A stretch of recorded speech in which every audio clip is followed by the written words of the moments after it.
Laura! Laura, come to your senses. Listen to me. It's Harry.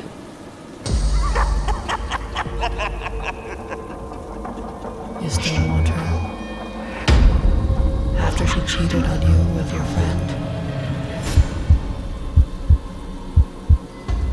No.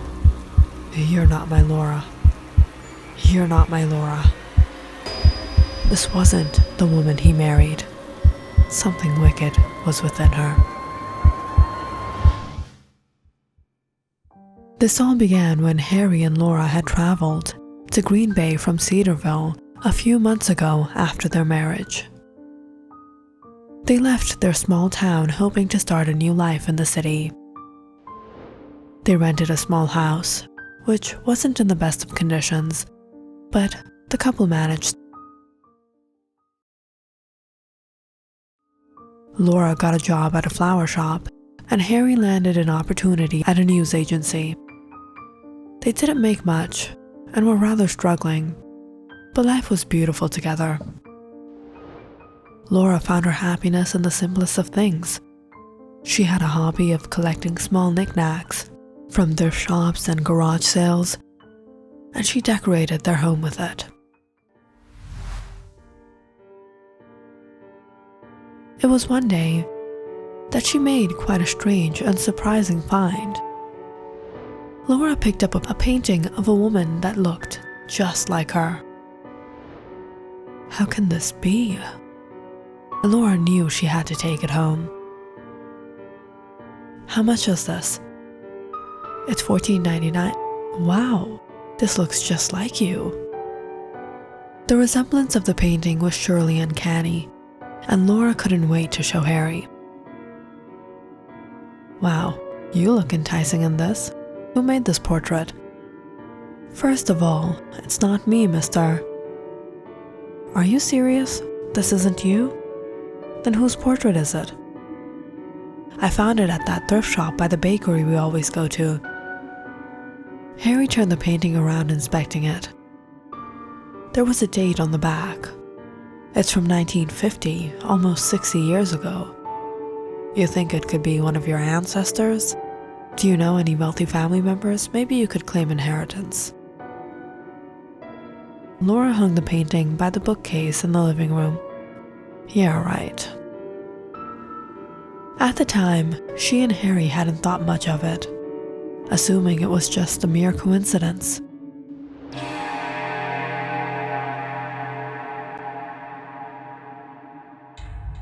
But it was since then that Harry started to notice strange things in Laura. He would often see her staring at the portrait, sometimes even touching it. What are you doing? What? Nothing. I came here to get a book. You've been standing here for almost 20 minutes now.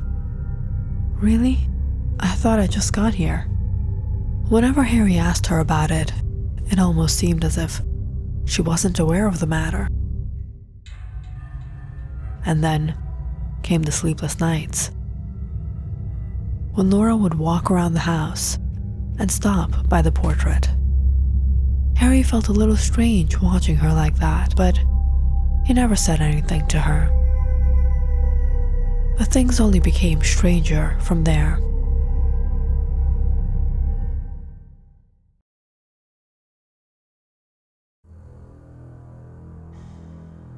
It was one night, Harry returned home from work to find Laura had changed her looks.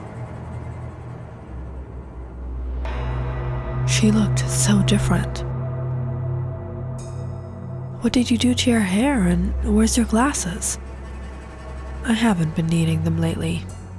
Harry was surprised by how quiet Laura was. Usually she would be so excited and happy to show him the new things she tried out. But she didn't say a thing and sat down by the window, just staring out into the night sky. Harry passed a glance at the painting. Laura looked completely like the woman in the portrait. Even their makeup was alike now. Harry surely found it bizarre, but he still didn't tell her anything.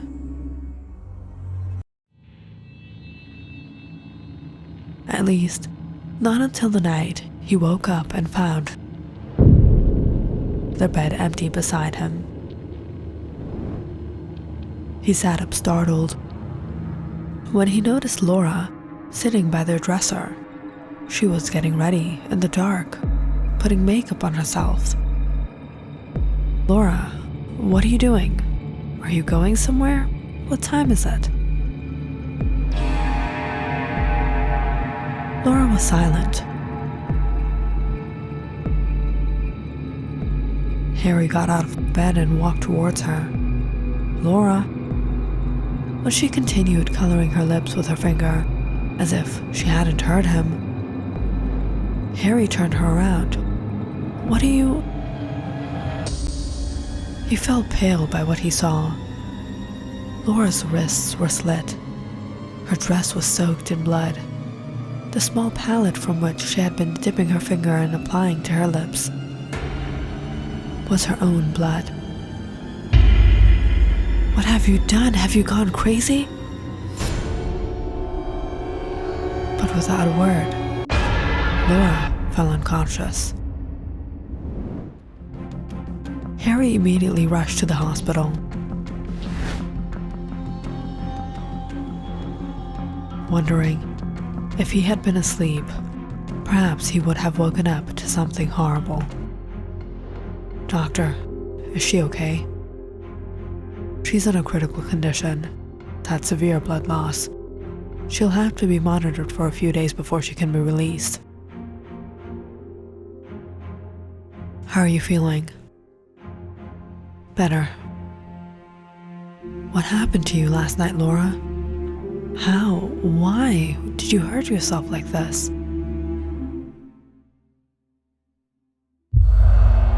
"Harry, I don't remember anything." Surprisingly, Laura had no recollection of what happened, so Harry didn't bother her about it anymore. The following night, he left Laura at the hospital and returned home to get some rest. But he couldn't fall asleep. He kept wondering what happened to Laura. Why was she behaving so strange, and why would she hurt herself like this? And the only thing he could think of was that painting. It was almost like she had become obsessed with it. He went to the living room and took it down to inspect it. But there was no signature or name on it. So the next day, Harry went to the thrift shop where Laura said she had bought the painting. "Excuse me, my wife recently bought a painting from here.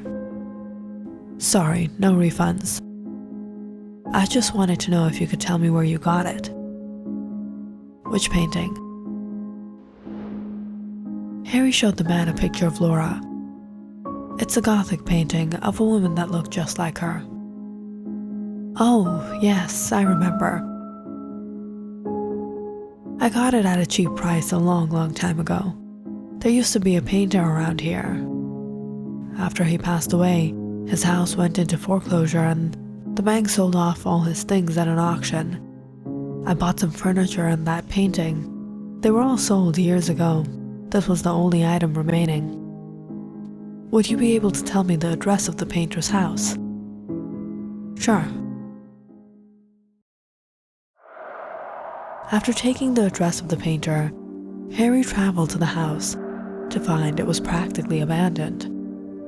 The house had never been sold and now lay covered in weeds and ruins. Spotting a neighbor across the street, Harry thought perhaps he could get some information. "Excuse me, would you happen to know of a painter who lived in that house across the street?" "Yes, I remember. Back in the old days. I was only 16 when he was alive. But why do you ask?" "I recently purchased one of his paintings. His name was Leon Valayer. He was a very strange man. He didn't have anybody, but he was very famous at the time. Near the end of his life, however, he suddenly began to keep to himself. People rarely ever saw him.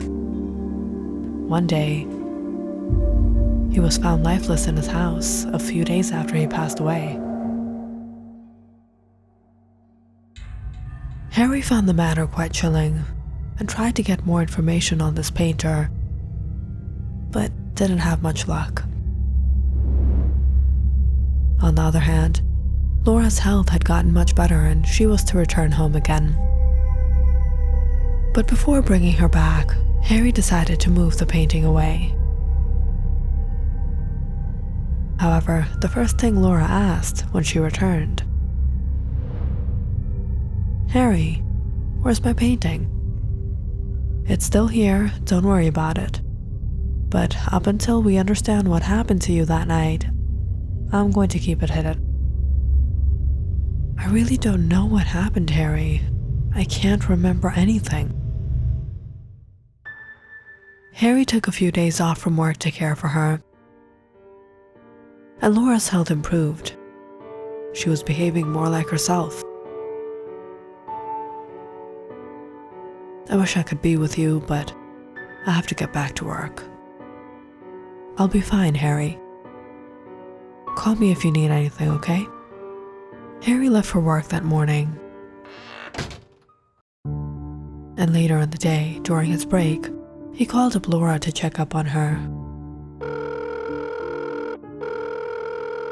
But she didn't answer. When Laura didn't pick up any of his calls, Harry started to get a little worried. So he called Richard, their neighbor and a good friend of his. "Harry, what's up, man?" "Richard, I've been trying to call Laura, but she's not picking up, and you know how she's been unwell. Would you please check up on her?" "Yeah, sure, I'll call you back."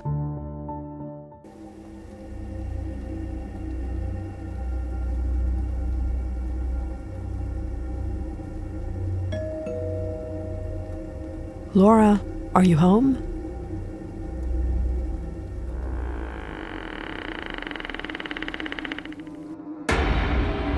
"Hello, Richard. Come on in."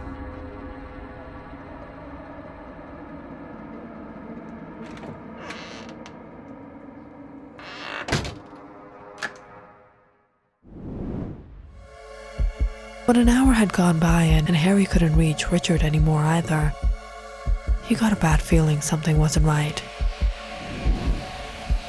He immediately took leave and headed home. It was raining heavily outside, and reaching there, he opened the door to find the electricity was out. "Laura, where are you?" As soon as Harry turned to the living room, he froze upon what he saw. Richard was unconscious on the ground. Harry checked his pulse. He was still breathing. But that's when Harry noticed the painting up on the wall again.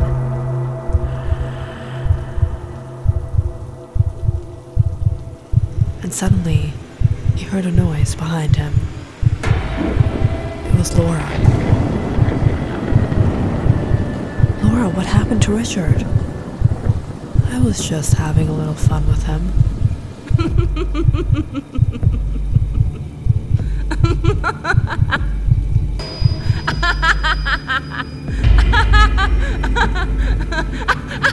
Harry was shocked to hear Laura's laughter.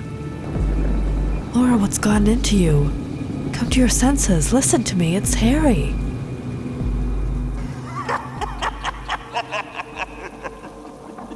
"You still want her? After she cheated on you with your friend?" "No, you're not my Laura. You're not my Laura." Seeing Laura in that condition, Harry knew he had to do something. Harry ran to the painting and pulled it down.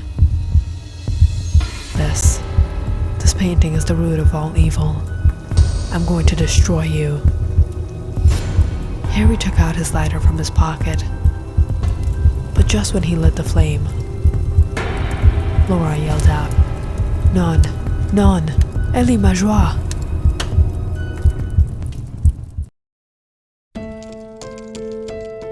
Léon Vallière was an exceptional painter who moved to America from France in the 1940s. He used to make the most exotic portraits of beautiful women. And wishing to make his best piece of art, Léon put up an advertisement for a model. Many women came for the audition, but Léon rejected everyone until Claudia walked in.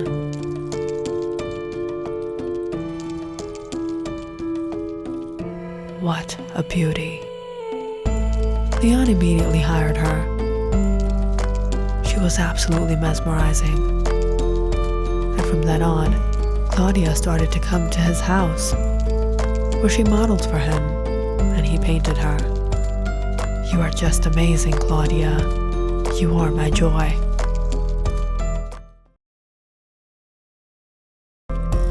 Over these sessions, Léon grew more and more enchanted by her beauty. It was as if he were spellbound by her. And his passion for Claudia soon turned into an obsession.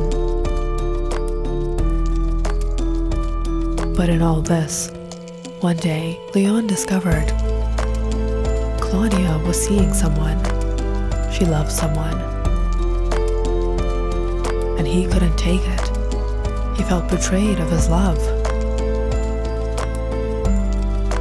And that evening, when Claudia came for their session, he confronted her. "Good evening, Mr. Vallière. Are we ready for work? Where were you? Who were you with?" "I was with Victor." "So you admit you have been unfaithful to me?" "Excuse me? How could you do this to me? How could you betray me?" "Mr. Vallière, what are you talking about? You think all this was for nothing?" "Mr. Vallière, what are you doing?" In his rage, Léon lit fire and began burning all of Claudia's paintings. "Mr. Vallière, please stop your paintings!" "And you are only mine. Only mine."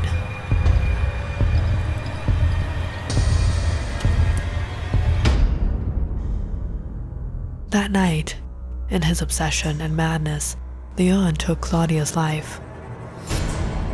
But when he came to his senses, he was distraught in guilt, having lost his love forever. What have I done?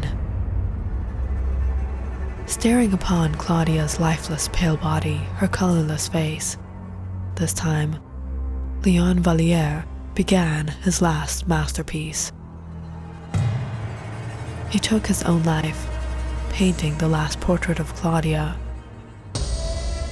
with his own blood. "Non, non, elle est ma joie. Claudia, Claudia." As Laura begged to him, Harry lit the portrait on fire. Your Claudia is no more. Laura screamed in anguish as the painting became engulfed in flames, before she fell to her knees and fainted. "Laura! Laura!" Laura opened her eyes, looking at Harry. "Harry? What happened? What's going on?" "You don't remember. Richard, he's still breathing. We have to take him to the hospital."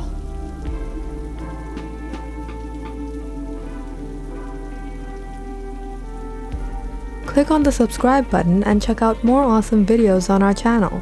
And don't forget to press the bell icon because you know it's interesting.